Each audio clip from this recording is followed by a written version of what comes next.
Welcome in. What's the spread? We are off and running on a Thanksgiving week of football. Let's Brad, go. I can tell you're excited about something. I'm excited, How are we man. feeling? I get, it's not often where you get a holiday on your birthday, you get football on your birthday, and then for the nice nightcap, the icing on the cake, the cherry on top, we get the Iron Bowl. I'm so stoked. Like, these guys say let's party, because that's all I'm going to be doing. Watching sports, drinking alcohol, and watching Alabama kick butt. We got Bama Auburn on Saturday. We get football all day Thursday, Friday, Saturday, Sunday. It's just one of those weeks Yes. for Thanksgiving. And I know that you're excited about the Iron Bowl. We'll get to that. But we have more important matters to attend to first. The first college football playoff rankings are being released tonight. We get to wait and see how the committee, or what the committee thinks of this just insane college football season in these COVID and pandemic times. It's going to be very telling, these first rankings. Honestly, might be the most random rankings we've ever seen. Yeah. It kind of is going to remind me of like when we saw Mississippi State at number 1. Oh, I remember. Like they're going to put Cincinnati or someone like that way too high, and everyone's like, they have a chance. They have a chance. And then by the end of the football season, they're going to realize that they didn't have a chance. Right. Let's see if they have a chance in our rankings. Okay. Every week we've been breaking down our college football playoff rankings, top 10. We're going to do it again this week. At number 10, I've got the Oregon Ducks. Little chippy last Saturday with a 38-35 win over UCLA. With UCLA without their starting quarterback, I'm going to give Oregon the benefit of the doubt here. They looked really good in the first 2 games. Still don't really know what to make of the Pac-12 yet. No, not at all. But I'm still keeping Oregon at number 10 and in the race. Who you got 10? I'm going to talk about Oregon a little bit later. Yeah. At 10, I have Indiana. Yes, it's a far drop, but I have to punish them for losing because now we're starting to see their wins don't mean as much. I mean, we know how awful Michigan is. Yeah. We know what Penn State's doing. Like, now we're really starting to see. So they're at 10. I wouldn't call it too much of a punishment, but we have to bring them down because their wins just don't look as good. Who do you got at number 9? Number 9, I have Northwestern. Really surprised me there. Holy smokes. I have nothing else to say besides an absolute bloodbath. I've got Northwestern at number 9 as well. They 100% earned a spot in the top 10, especially with how high we were on Wisconsin, especially how high I was on Wisconsin. I mean, as well. Northwestern definitely deserves a spot in the top 10, and they deserve to be talked about here. I mean, really good chance to take the West, win their last 3 games, play Ohio State in the Big Ten Championship. So Northwestern definitely in the conversation. All right, at number 8, I have the Miami Hurricanes. They've been in my top 10 every single week. They did not play a game last weekend. Still, their only loss to Clemson, so I've got the Hurricanes. I have the Hurricanes as well. Pretty much everything you said, I totally agree with. Hurricanes find a way to win. Yep. I can't punish them, but I'm definitely not going to move them up on a bye week. All right, who do you got number 7? Number 7, I have Oregon Ducks. So I think last weekend's game was more of an indication of how much improved UCLA was. Which I think is completely because fair. I was looking back at UCLA's past games, and I admittedly said this. Like, it's impossible to watch every single game. And no matter how many TVs you have, how much football you have. So I literally had not watched a UCLA game from start to finish. So I had to go back and rewatch some of the games. And they're not as bad as I thought they were. I surely think that Oregon was thrown off a little bit without Dorian Thompson not starting. And turnovers that turned into touchdowns. But 3-0, I think they'll be all right at number 7. I'm looking at, and what it goes back to for us and for Oregon is just their pedigree that they've had over the past couple of years, how competitive they've been. And the fact of the matter is, if they go undefeated in the Pac-12 and hopefully play an undefeated USC, that's what the Pac-12 really needs. Yeah, absolutely. They need an undefeated USC from the South and an undefeated Oregon in the North playing for the Pac-12 title. All right, at number 7, I have Texas A&M. Again, they did not play last weekend, but they're still hanging around. They're very high in the AP poll. Curious to see where the committee ranks them. I still have them at number 7. All right. My number 6. Yep. Florida Gators, 6-1. Trask is going to win the Heisman, but with the way he's looking and the numbers he's putting up, it's going to be hard to argue with that. Someone said to me, I was like, man, Kyle Trask didn't have too great of an outing. And someone said, if I throw for 330 yards and multiple touchdowns on a bad day... Right, like if that's a bad game, then... I'll take it. I'm good with it. At number 6, I have Indiana. I kind of have the opposite feeling that you had about the Hoosiers. I am not going to punish them for losing a 42-35 game to Ohio State at all. I'm not moving them in my rankings. one-loss team. I think that Indiana is a team that could finish 7-1. They won't have any argument for the playoff at this point, especially if with Ohio State running the table. But for Indiana, I have them ahead of Texas A&M. Texas A&M again got destroyed by Alabama. I think Bama is a better team than Ohio State, but they get blown out. Indiana, the fact of the matter is, they did not get blown out like I thought they were going to. But you're not competitive to the very end. But you're not rewarding Texas A&M for having that ranked win when Indiana has none. No, I'm not. Listen, I know that A&M has the win over Florida, but again, I have Florida over A&M. I'm still not giving A&M the benefit of the doubt there, and I'm also not moving Indiana behind when they only lost to Ohio State by 7. I mean, to me, I see that as a win. And A&M hasn't played in a while, so they're kind of in the back of my mind. What have you done for me lately? This comes down to it. At number 5, no mistake, I have Texas A&M. For me, this is going to be one of those situations where I hope this does not happen. I hope that we don't have a one or multiple loss Pac-12 team, and we have Notre Dame beating Clemson a second time.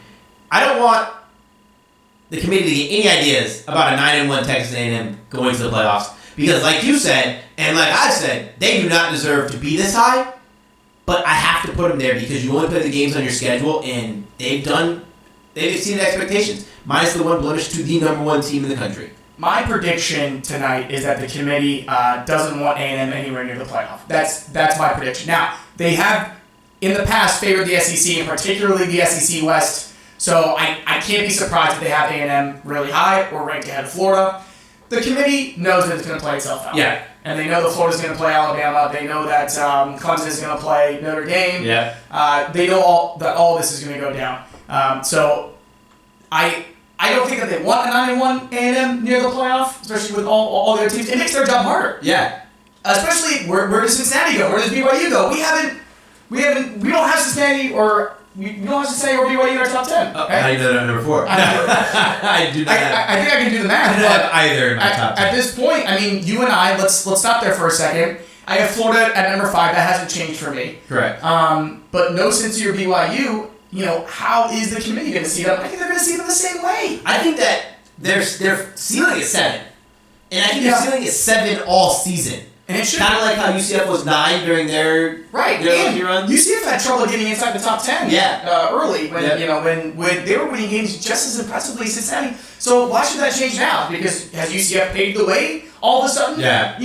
Because of the damage. If you set a precedent, you have to keep it, is my opinion. Right. So I think that the committee has to be consistent with those rankings, and they're going to have to take the backlash. I mean, it's a group of 5. When you're looking at BYU, it's a team with a really weak schedule.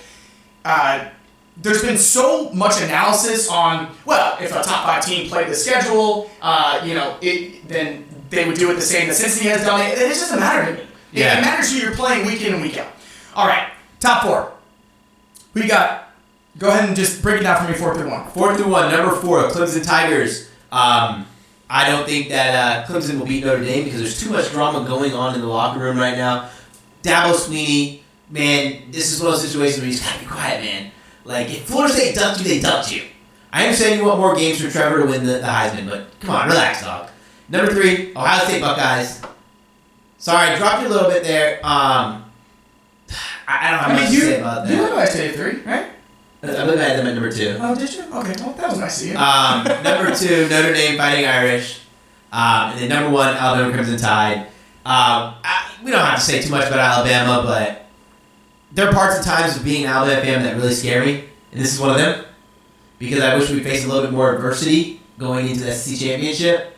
Like you guys had your adversity last week. We did, yeah, but the thing with Bama is they've been so damn good, there really hasn't been much adversity. I mean, really, Brad, their adversity was down at halftime to Georgia. Yeah. And, look at how they came out and responded in that second half.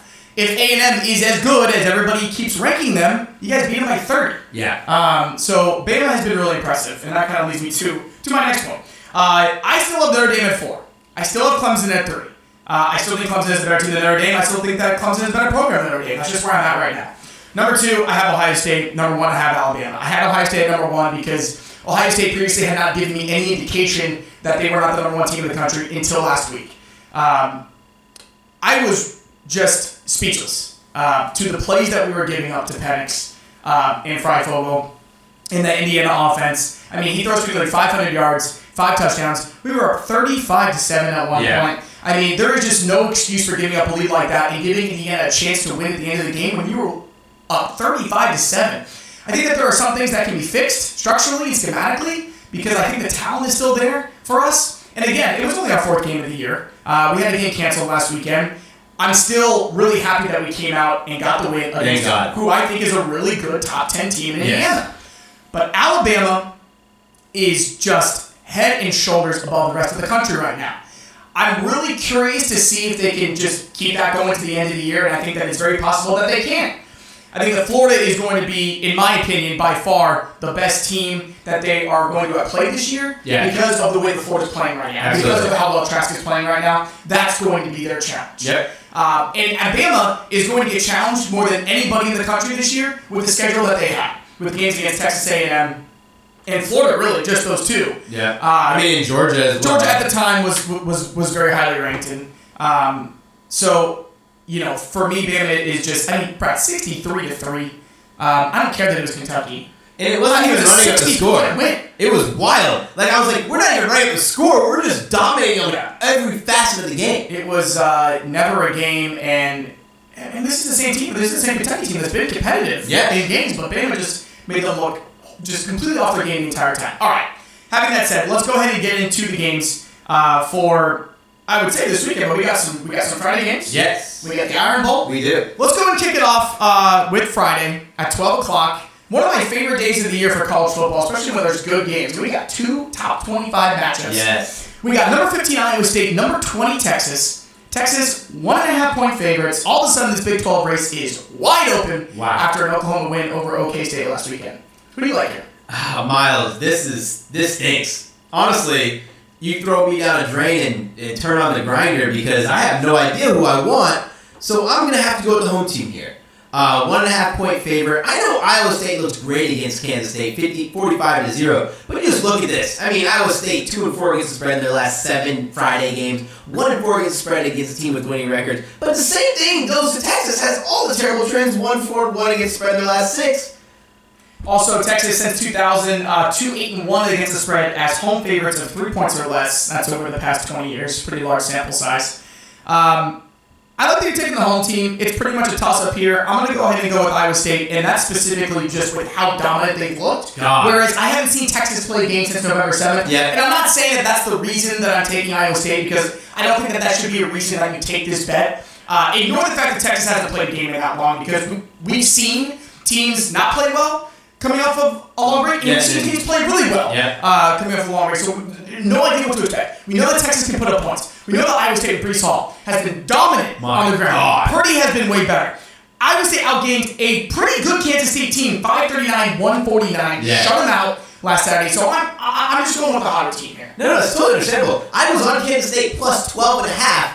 I bought it to 13. A 12.5-point spread, they won 45-0. There was no chance of me live betting that game because Vegas set the live bet so high. I think it was like minus 30 before I could even blink.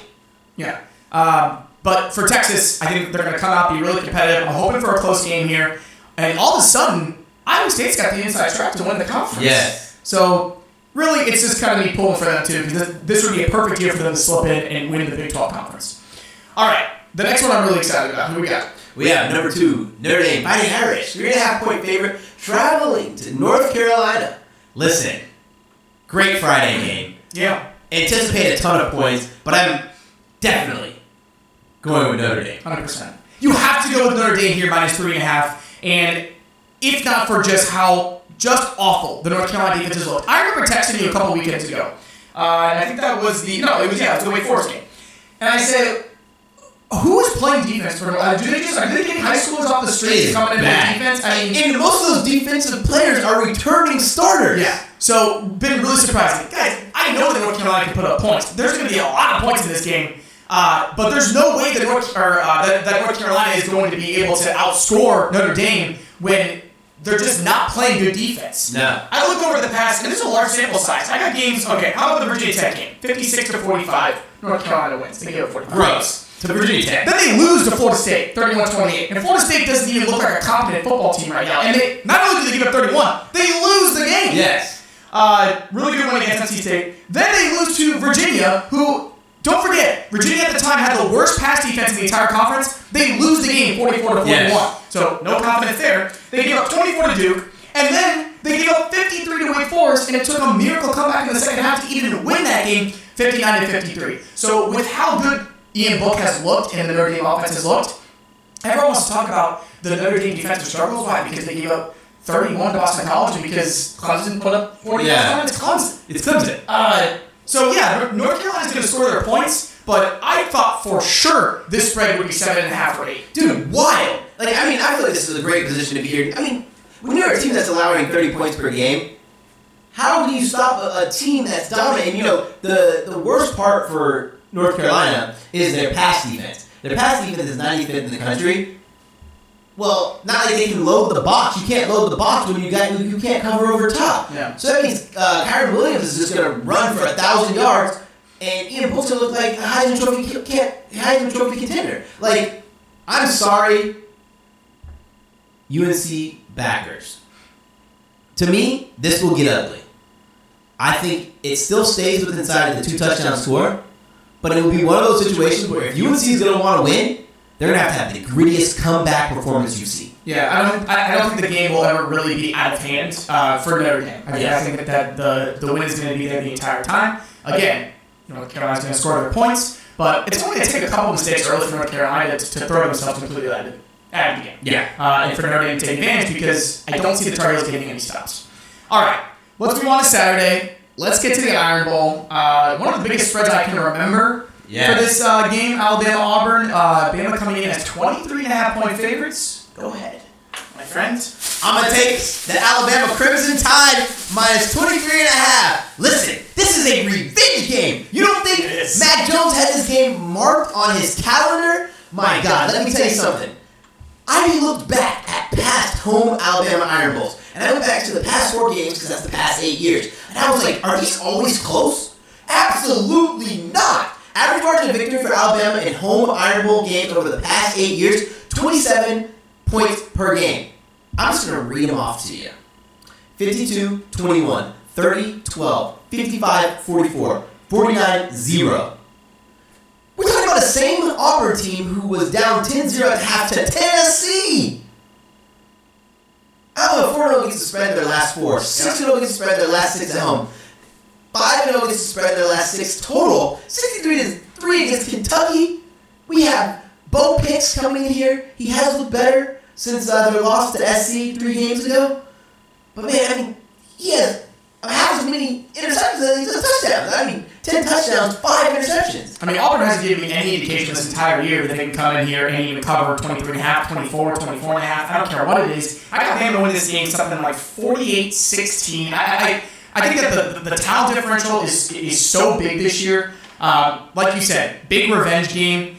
Auburn, down to the Volunteers last week, gave up 464 total yards to Tennessee.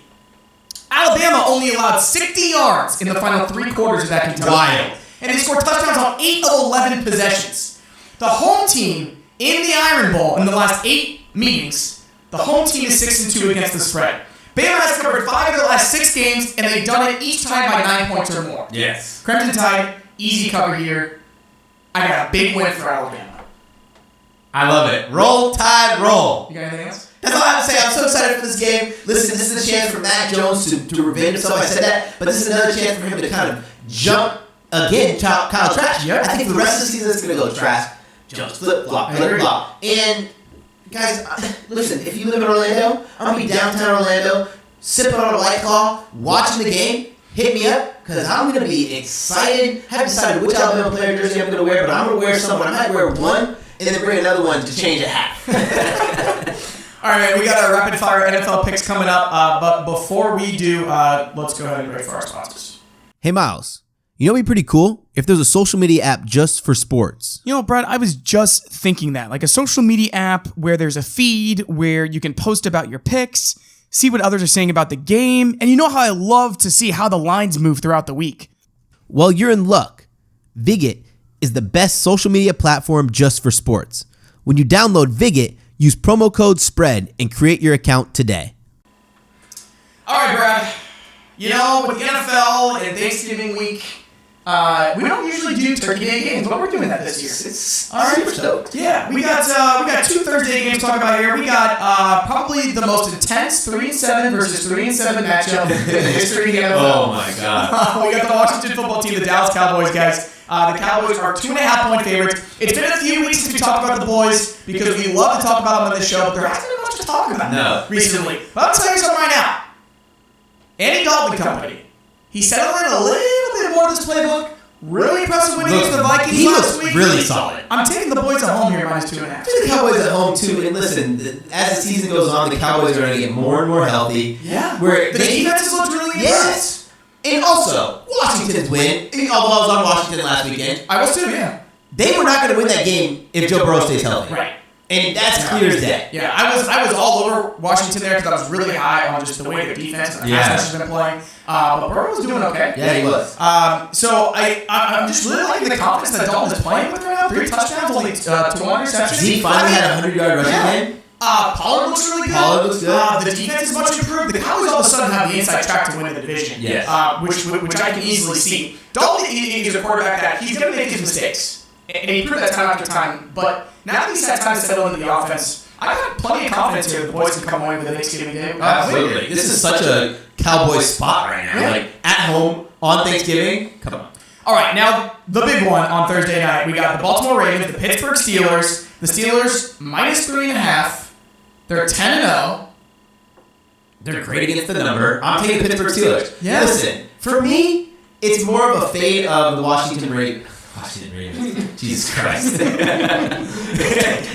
name themselves the Maybe. Just take the Ravens' name. Listen, we said this before. When you have a great player in the NFL, like an MVP candidate like Lamar Jackson, play an entire year of great football, that is an entire year of opposing coaches getting that fill. Yes. The Ravens have to switch it up. We know Lamar Jackson, we don't know this, but we assume he's not the best thrower of the football. But we only know that because of the limitations that the offensive playbook puts on them. It's time to switch it up.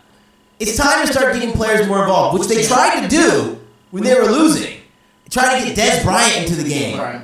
Mark Andrews finally had a big touchdown in the big game.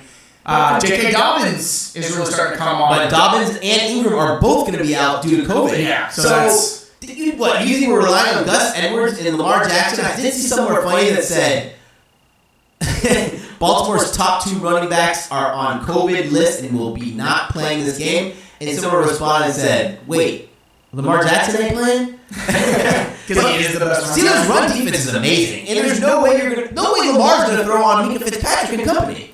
Yeah, I'm with the Steelers here, and really for the same reason. It's a fade against the Ravens. And really, we've been saying this on the podcast all year, and since that loss to the Titans in the playoffs last year. And I said it right away, and it wasn't an overreaction. I said, listen, Vrabel just proved that if you put together a good game plan against Lamar Jackson, you stop him. Yes. And now that we have all that film, Lamar's struggling. Yes. And now all of a sudden the Ravens are looking like they're going to fight for their lives just for a playoff spot in a very strong AFC. At what point do they switch it up? Like you cannot keep doing the same thing over and over again and expect different results. Yeah. So Steelers do have a really tough stretch coming up here.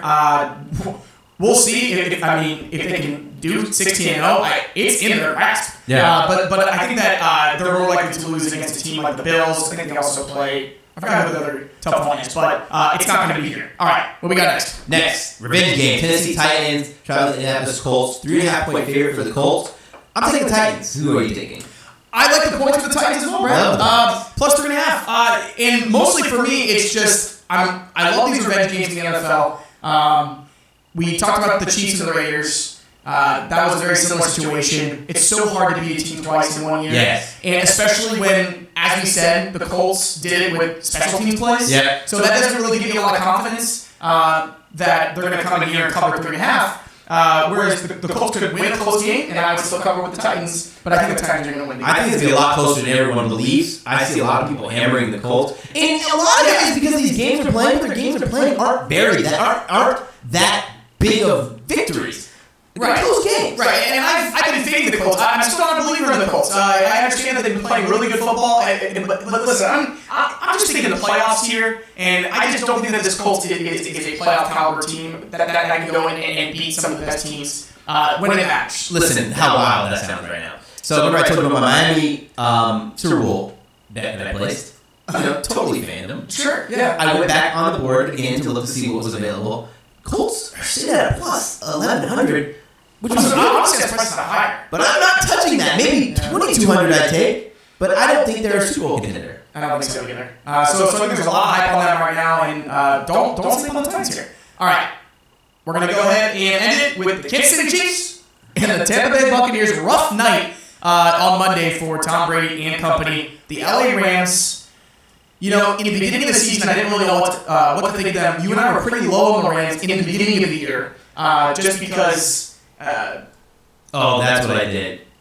What was that? You reminded me. Go ahead now. No. I was saying, like, earlier on in the year, the Rams defense didn't look as good as they have in the past 3 weeks. I wasn't a believer in golf, but I'm telling you right now, McVay is just that good of a coach. Such an amazing coach. Right, and that's what I said in the beginning too. Is that me not believing in the Rams wasn't an indictment on McVay. Like, he's one of the best coaches. And here's the thing: his teams are getting better. Yeah. I mean, the Rams are just defensively shut down. Golf? Are you kidding me? I mean, Cooper Kupp and Robert Woods. My God, both for over 100 yards, both for plus catches. Listen, you reminded me what I did. In a fit of rage last night, I went and took the Rams to win the Super Bowl. I was so pissed. I mean, I was put $20 on the Rams. I think it was like 20 to win like 230 or something.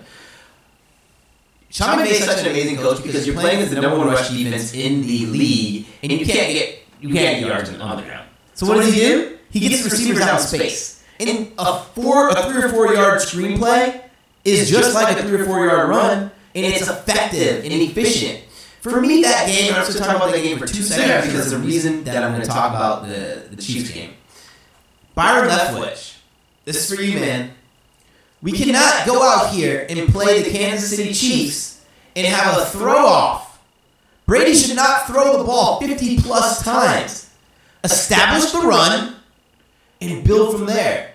Because if you don't establish the run, exactly why Brady got picked off sometimes. Yeah, he made bad reads. But the Rams didn't have to bring their safeties up at all. They played 2 high safeties, affectionately named after our team, the Tampa 2. They were just sitting back in our coverage. Jordan Fuller from the Ohio State. They were sitting back in our coverage. 2 picks. And picked us because we could not establish the run. But it's not. We didn't even try to establish the run. We weren't down big. I'm taking the Kansas City Chiefs here, and I'm not even thinking twice about it. The number is going to move quick and fast. Yeah, this Chiefs -3 is a line that we had before the game last night. I'm sure it's going to go up. It's at 1.5 now. Okay, so I'm taking the Chiefs either way. Yeah. With how that performance that Tampa Bay had, and then also we got some trends here. I mean, listen, we don't talk about Kansas City on the podcast too much because their spreads are always so high. Yeah. We said that last week. But they're still a covering machine. They're 15-3 against the spread in their last 18 games. 6-1 against the spread in their last 7 road games. The Bucs are 2-8-2 against the spread in their last 12 home games. The Chiefs just look like a better football team right now. Yeah, and the problem with this is going to be a correlating stat for the Bucs. The Bucs are now 9 out of their last 12 home games hit the over, which means the Bucs don't play defense. They're not good at defense. We're great stopping the run, but you have guys like Carlton Davis making bad reads. You have Jamel Dean, who might not be active for this game due to concussion. But anyways, you have guys like Jamel Dean who knows their limitations. And then we have our biggest problem of all, zero pressure on the quarterback. If you let the quarterback sit back there all day and eat a sandwich before he throws the ball, I'm sure he'll find an open receiver. All right, man. We agree on all 4 of the NFL games. Should be a really great week. Enjoy the birthday. Enjoy the trip. Have a great Thanksgiving. Everybody out there, enjoy the football. Enjoy what we have. It's been a crazy, hectic, pandemic-filled season, but it's still Thanksgiving and we still have football. So a lot to be thankful for. I'm very thankful that my family is letting me plan the entire birthday trip because everything we're doing is time slotted to where we either can watch a full football game or we'll be there by the half. Everything's timed perfectly. Guys, I hope you have a great Thanksgiving. Me and Miles are both thankful for every listener we have out there. Yes, we are. Be sure to download the podcast and have a great time with families.